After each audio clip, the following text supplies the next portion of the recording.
Welcome back to Reality Asserts Itself on the Real News Network. I'm Paul Jay. We're continuing our series of interviews with Bob Scheer, who joins us in the studio. Thanks for joining us again. So one more time, Bob is the editor-in-chief of TruthDig, multi-Webby award-winning website. He's also the author of They Know Everything About You, How Data Collecting Corporations and Snooping Government Agencies Are Destroying Democracy. So we ended the last segment talking about how do we get to this, saner, more rational kind of society. And maybe you can even contextualize it a bit in terms of what's happening with the destruction of democracy, both through snooping and what's happening to the electoral system. Well, why are they snooping? They're snooping because they say we have enemies everywhere. Why do we have enemies everywhere? Because we put ourselves up as this nation that can determine everything for everyone, okay? And we lost sight of the essential wisdom of the American experiment, which was our framers, which is do it here. Do it for your own people, and if it's good, others will follow it. If we have a way of respecting each other, of solving our problems, if we can develop cohesion, right? It's what, everyone who ever came intelligently observed our society, de Tocqueville most famously, and said they care about each other or they know how to work with each other. That's the model, not that we could have interfere in Iraq and decide who should be their leader, or we can tell you who should run Afghanistan, or how to deal with the Sunni Shia issue between Saudi Arabia. We don't know anything about that. We're not particularly good students of the world. We don't know foreign languages. We don't travel very extensively. We're the last group of people that should really be sorting it out for the rest of the world. But ever since the Philippines, it's been nonstop. I understand. I'm just saying that the reason people come here, okay, is that they like some aspects of our quality of life, our weather, our way of being, our way of producing, and let me just say, I am a great admirer of this country. I'm a product of two immigrants and families of immigrants that came here because this is a great place.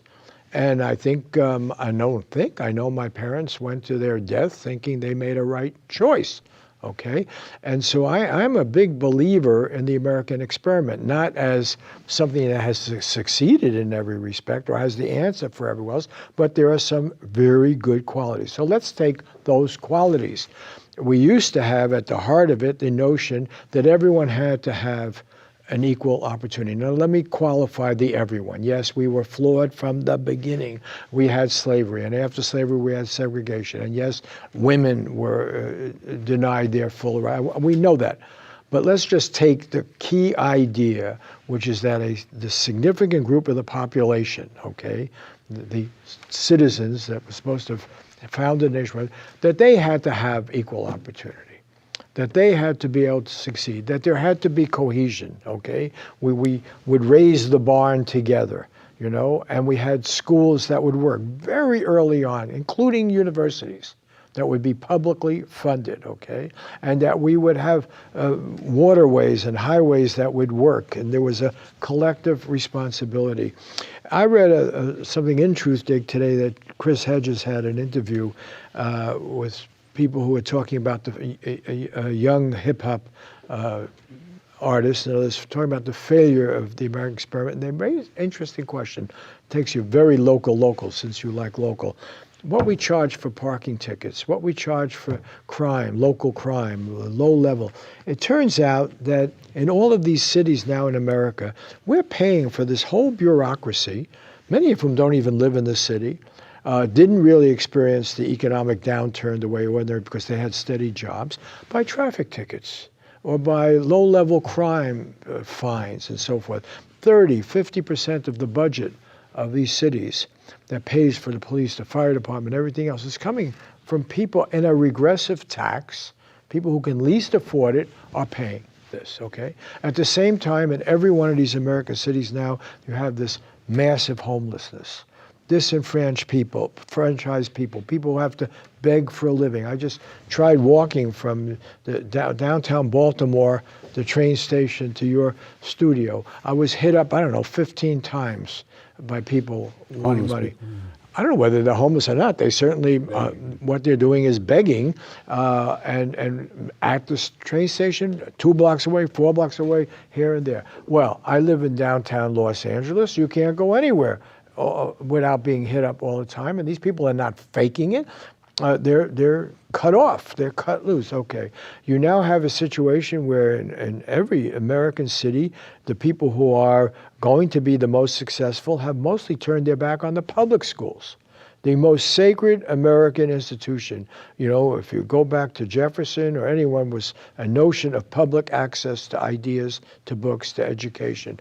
We've lost that idea. We have a tiered system, and you go to the good school, you'll get ahead. You go to this school, you won't get ahead, you know. I have a son who's been teaching in the largest school in Oakland, California for the last 8 years, you know, and he could tell you, here's a school expected to solve all the problems the rest of society has ignored, you know, the effects of segregation, broken homes, the going away from industrialization to jobs that don't pay enough, et cetera, et cetera. And you don't even have the resources in the school to do that, you know, breakup of the family, everything else. So if we got back to a notion of what excited de Tocqueville in writing about America or any of the other visitors, it was a social network. Social network, and that opportunity was built into the network. A certain classlessness, the idea that anyone could sort of get ahead, survive, succeed. And we've lost that. And we've lost that because our resources have been taken off to foreign adventure.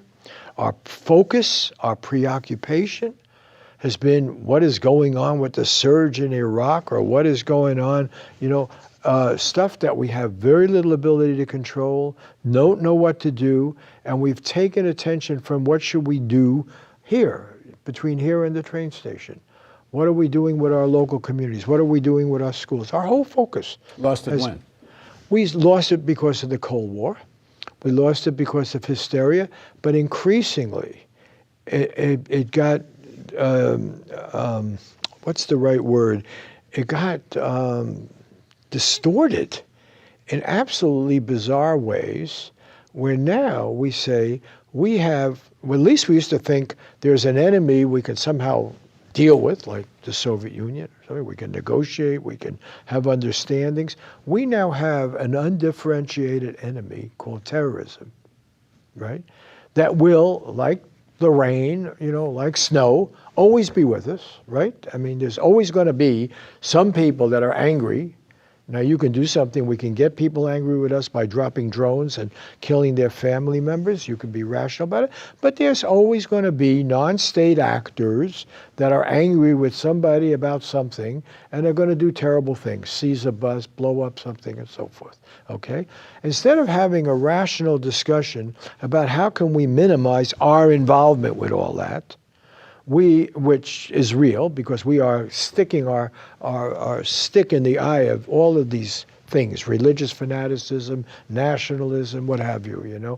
We're somehow off on this crazy crusade to get as many people angry with us as we possibly can. It's the only rhythm or logic to our foreign policy. How can we, you know, just think of the whole drone campaign, calculated to get huge extended families ticked off with you. I mean, furious, because you killed their cousin or their nephew or somebody, you know, and they're going to remember that for 50 years. It's going to be passed on, family members. That's what we did. You take how did this all start, the war on terror, Afghanistan, okay? You take that, you know, I mean, maybe people watching this don't want to know, but think about it. What is the basic thing to know about the war in Afghanistan? That Afghanistan was not our problem. You know, nobody I ever knew, you know, walked around and said, hey, life would be really better if we could bring democracy to Afghanistan. But it was about trying to bring down the Soviet Union. No, what it was about was some people playing a game with politics. This Zbigniew Brzezinski, and I knew him, my kids went hiking with him, my son went hiking with him, I had dinner with him at his house, his wife, Mishka. I interviewed him, he still brags about it. sucking the Soviet Union into Yeah, Afghanistan. oh no. He told in an interview with the New Observatory, he says, what, we got some riled up Muslims. What is that compared to our humbling the old Soviet Union? Because he was a Polish refugee and his whole preoccupation was with the Soviet Union, which, okay. But then he drags the United States, and he wasn't alone. There were plenty of hawks who followed him, Republican and Democrat. Jimmy Carter. Well, he started with Jimmy Carter, but and then it was Ronald Reagan after that, and the absolute madness that somehow the life experience of Americans will be enhanced by this focus on Afghanistan. Instead, it was just the opposite. It got destroyed by this focus because suddenly we had first under him, and then when he was National Security Advisor to Carter, but then under the Reagan folks, our CIA, recruiting every lunatic they could find in the world to be called a so-called freedom fighter, give them Stinger rockets, and go fight the Soviets in Afghanistan. It was an exercise in absolute madness that still haunts us, okay? Instead of learning that lesson and saying, wait a minute, maybe it is not for us to figure out how people should live in Afghanistan, whether they should grow opium or whether they should follow this guy or this warlord or have the border here or something. Let them work it out. Let them work it out with Pakistan. Let them work it out with India. Let them figure it out. Maybe this is not something we really know about. No, we said, let's make that exercise in stupidity a model for what we do everywhere. Let's figure out how the Iraqis should live and how the Iranians should live, and the Syrians should live. Let's go everywhere, muck about. Then let's decide, that guy down in Venezuela, he's no good, that Chavez guy, get rid of him, and so forth. There's this nuttiness everywhere that you're going to meddle, and at the same time, you can't solve the problem of people living in cardboard condos on downtown Los Angeles who can't function. All right, and what do they need? Medical or something? They need a job, they need training, they need clothes, they need a shower. You can't solve this problem right in the heart of your city, your major cities, right? You can't make your public school work. You can't give people opportunity. You can't deal with your enduring racial tensions and racism. You can't make progress in any of these areas, so you do like a lunatic. You say, I'm not going to deal with that. I'll go solve the problem of Iraq. But it's not just lunacy. And they're not trying to solve a problem in Iraq. They're trying to make money. The current situation is making money for a very top stratum of people. Historic amounts of money in historically few number of hands. Okay, but it's not total lunacy. It works for them. Yeah, but the reason it is total lunacy is because the American people were sold a bill of goods. Remember, they were told this war in Iraq. Remember, they were asked the question, Senator, how are we going to pay for this? Remember, and the answer by those geniuses, the neoconservatives, the oil will pay for it. Well, it hasn't. It hasn't, because the costs are so high, because the oil gets interrupted, because they want the oil for their own needs to take care of this. The fact is, it's a great loser. These foreign interventions, yes, they benefit a few companies. They don't benefit the whole economy. No, but they benefit enough people who have their hands on the politicians who have power. Yes, but there should be other people. If we had listened to Warren Buffett, there were plenty of sensible businessmen. Apple did not need the invasion of the U.S. Armed Forces to sell, iPhones in Baghdad. Yeah. Right? It interferes with the sale of iPhones in Baghdad. Absolutely. There's plenty of evidence that much of the economy suffers from these wars. Not just much. The most startling example is China. Okay? Because when you and I were growing up, the great phobia in this country was not terrorism, it was the Chinese communists. We'd already kind of made our agreement with the Soviets, right? We'd had detente beginning in the early 70s, actually earlier. Go back to Eisenhower bringing Khrushchev to the United States in the 60s, and the Nixon China, the debate in the kitchen and so forth. But the real fear was, these Chinese communists, they're really radical, they're wild, they're crazy, right? We can't do business with them. Mao, the little red ants, and they'll conquer everywhere. And then these Vietnamese, they're part of those Chinese communists, and it's going to be terrible, and we have to fight them and everything, okay? The reality is that cost most Americans, including most American businesses, all right? because we were being cut off from what was then thought to be almost 1/4 of the I world. agree with you. I guess what I'm saying is that those businesses that suffer from this foreign policy, and even, I agree with you, the majority of the economy as it hits ordinary people suffers. The political dominance is not there. The political dominance is in war machine making, fossil fuels, the sections of Wall Street too that make money out of all this. It's not like there's some Chinese wall between Wall Street and military industrial complex. Many intersecting things here. Wall Street's So my doing point real- is then where is real change going to come from? Wall Street, Just real change is going to come from where? Because it's not going to come from Apple. Even though I agree with you, Apple does not benefit from just this. Apple. I mean, From the whole sector. Look, much as I dislike Goldman Sachs, much as I hold them responsible for a great deal of mischief that hurt people and cost a lot of money and enriched some people, well, Goldman Sachs also knows how to do business in communist China. They know how to float loans for communist China. Well, there's a communist party, but it's capitalist China with some kind of But they know party calls how itself to communist. do it. And what we need to recognize, it's not either or. It's, in that respect, either you're going to be smart or stupid. It's going to be, worry about the longer run costs. Worry about where you're headed, where you're going. The model of, okay, in China, let's see it as a market. Let's sell them cars instead of invading. Let's sell them products. Let's do exchange. That turns out to be a very wise model that would have been embraced by Adam Smith or Ricardo or John They could have Stuart done Mill. it, as crazy as the Afghan war was. They could have done it in Afghanistan. Okay, They could have. They could have if they even did what they said they were going to do in Okay, Afghanistan. to conclude this segment, because I appreciate you taking this time, let's just think of what would be the way out of that trap. And how do we get in the trap? We get into the trap because of the very thing that George Washington warned about, the impostures of pretended patriotism. We get into it because we haven't avoided foreign entanglements. So we get crazed with hysteria. Oh, they did that to us. They're the enemy. They're going to get us. They're going to, blow us up. They're going to, irrationality, nationalism has an irrational side. War making appeals to people. There's a culture that supports war making and stupidity and simplicity, right? And we feed into it. It requires some courage to resist that. If you want a great hero of our history that is not adequately said, but if we had listened to him, we could have avoided so much mischief. And that's a guy named George McGovern, okay? George McGovern, senator, right, from South Dakota, right?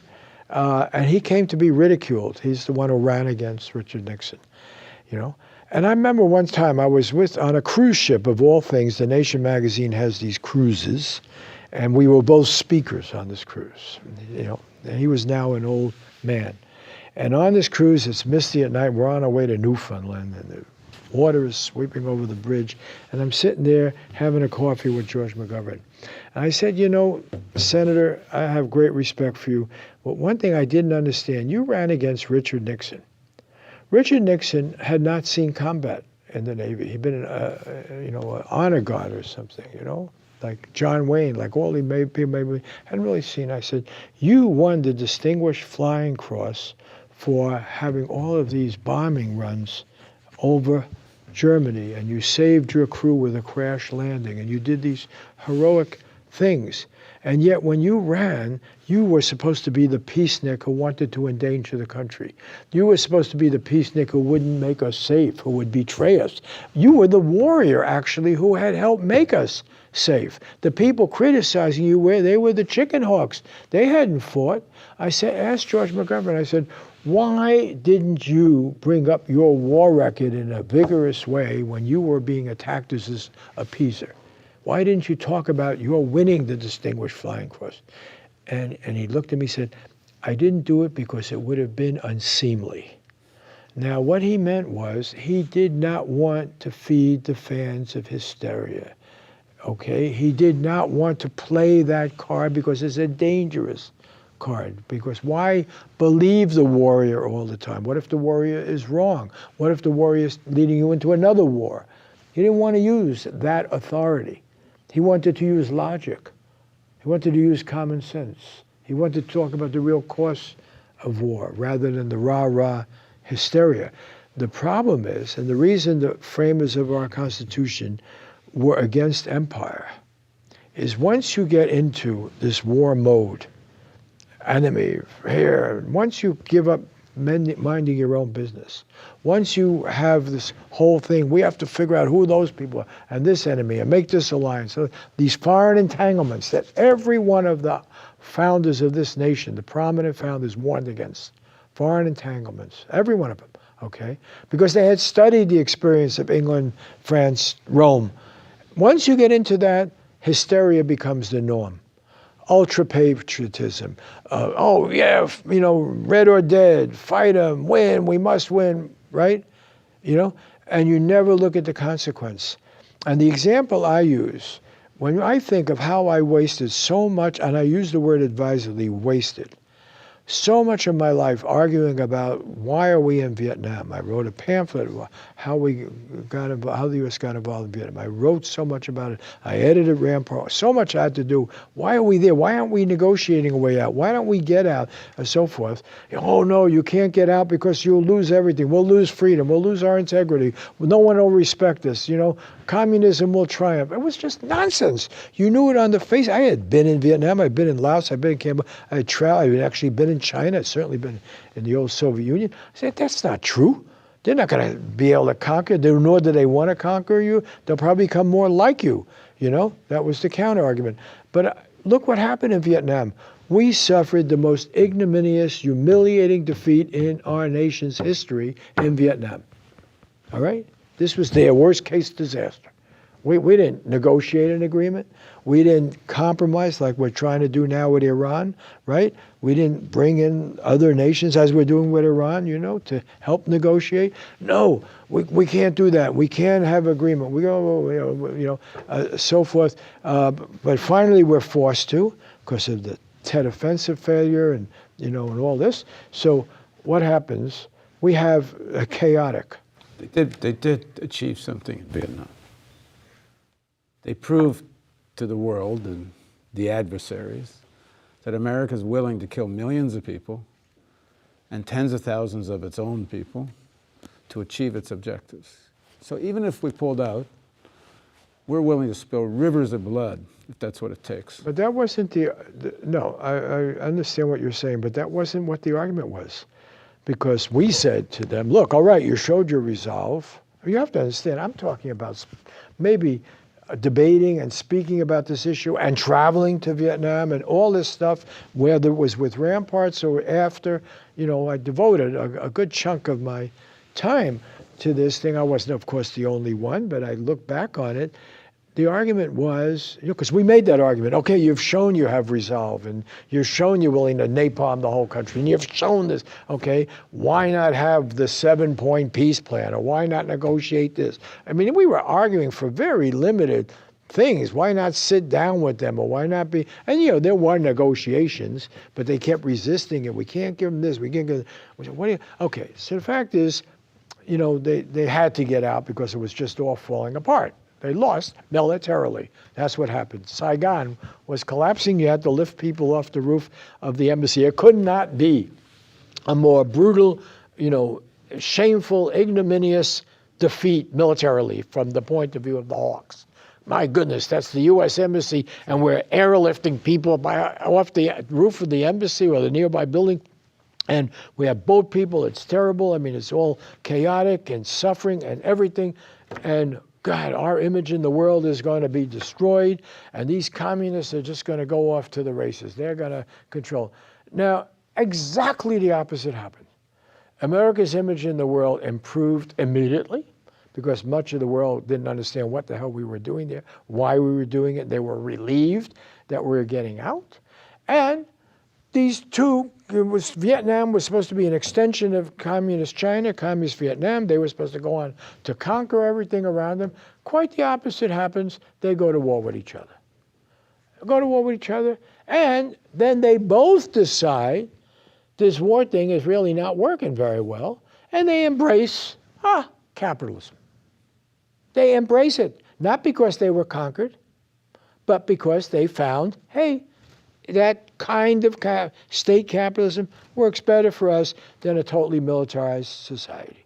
We're good at it, we know how to do it, and we'll make genes and we'll make these things, right, and assemble computers, and that's what they're doing. And I remember going back to Vietnam, and I went back to China, but I went for Microsoft, of all people. The company, they had a site called Mungo Park. It was, and they said, we want you to go back and trace your steps in this country. And they sent the whole crew with me and everything. And we went, and it happened that while we were there was a civil war in Cambodia, so we got in the middle of that, and this whole thing. And it was startling to me, because what was the big issue in Vietnam when we went back? The Nike expansion and how it's interfering with farming in that area. Like, you could be having that argument in San Diego, and everybody was dealing with American products, and there were American tourists. And one of the POWs was our first ambassador, former Congressman Peterson. I interviewed him right there, the embassy. And it was startling. And even McNamara came back while I happened to be there and discussed what was the war all about. And McNamara very famously said that he could be considered a war criminal because of all that, if we weren't such a powerful nation. And he said that he couldn't make sense of the war in that movie Fog of War. But there's the scene right there when I'm there. So it played out exactly the opposite. Defeat made you stronger. It ended your crazy obligation and involvement with a country in which you were bleeding this country dry, but it was also hurting us at home. And yet we didn't draw the obvious conclusion. Instead, we've, over the years, continued with more foreign entanglements and madness. Okay, well, that's what we're going to talk about in the next segment. We're going to talk about Bob's book, The Pornography of Power, How Defense Hawks Hijacked 9/11 and Weakened America. Please join us for the continuation of Reality Asserts Itself on the Real News Network.